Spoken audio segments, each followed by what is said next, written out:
So yun yung what's up sa inyo guys. So dahil flat nga yung ating motor ngayon, so itutulak natin ito guys papuntang vulcanizing shop para malagyan ng hangin. Lagyan lang muna natin guys ng atas. Obserbaran natin kung hindi na siya magkulang ng hangin. Kung magkulang pa rin ng hangin guys, so ibig sabihin may butas to. So yun guys, doon na lang tayo i-update, or doon ko na lang kayo i-update sa vulcanizing shop. Sige. So yun nga guys, pahinga muna tayo guys. Ngawit ako guys, ngawit yung kamay ko. Basta lang, kakapagod din pala magtulak nito. Nakaganti din si Bluky sa akin sa pagtulak. Yun nga guys, so ngayon nag-update ako, hindi pa pala sa sa vulcanizing. Pagod agad kasi ako. Nag-update na ako dun guys, titisin ko na, medyo malapit-lapit na din. Yun guys, okay na nahanginan po na natin. So goods na po si Bluky ngayon. So ngayon pinapainit ko lang siya ngayon guys, kasi hindi pa siya nakaandar.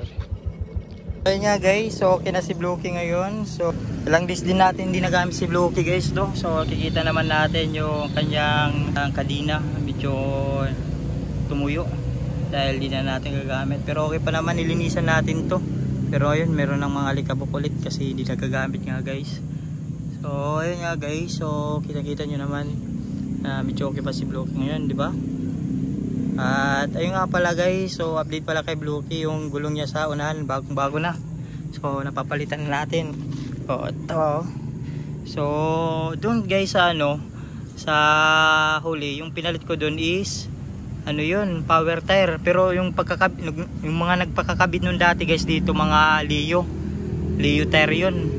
Pero nung pinalitan ko na sila guys is power tire, dalawa sila nun, power tire na.